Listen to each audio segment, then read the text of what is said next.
আজকে তোমরা যে ভালো রেজাল্টটা করেছো, সেই রেজাল্ট করার সাথে সাথে তোমার আশেপাশে এবং দূর দূরান্তের বহু মানুষ খুশি হয়েছে। এবং কিন্তু একই সাথে তোমাদের প্রতি একটা প্রত্যাশা আরো কিন্তু অনেক বেশি বেড়ে গেছে।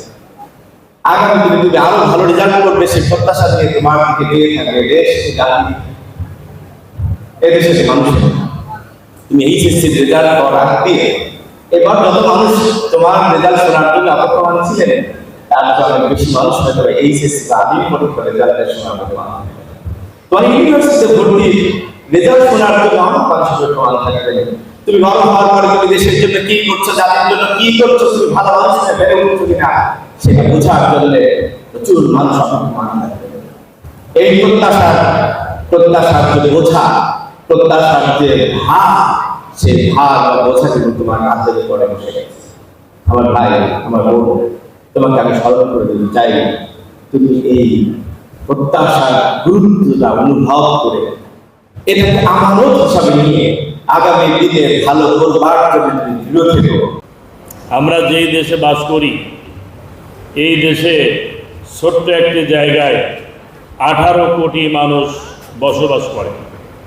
পৃথিবীর খুব কম জায়গায় আছে এই সামান্য একটু মানচিত্রে এত কোটি লোক বসবাস করার ইতিহাস। আমাদের দেশে প্রতি বছরই দেখা যায় এই পঞ্চম, অষ্টম, দাখিল এসএসসি, এরপরে আলেম ইন্টারমিডিয়েট, এদের শিক্ষার্থীর সংখ্যা 1 কোটিরও বেশি। আসলে যখন আমরা পরীক্ষায় কৃতিত্বের সাথে উত্তীর্ণ হই, তখন আমাদের কেমন লাগে? খুব ভালো লাগে, তাই না? মনে হয় যে আমরা বিশ্ব জয় করে ফেলেছি। এটাই হওয়া উচিত। এত কষ্ট করেছি আমরা,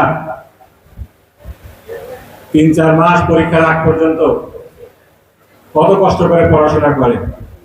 কষ্ট তো শুধু ছাত্রদের না, ছাত্রছাত্রীদের অভিভাবকদেরও কষ্ট হয়, তাই না? আমাদের কোথায় পড়াবে, কোথায় টিউশনি হবে, কি খাওয়াবে, কিভাবে একটু ভালো পড়ার জন্য ব্যবস্থা করে দেবে, এই নিয়ে অভিভাবকদের টেনশন।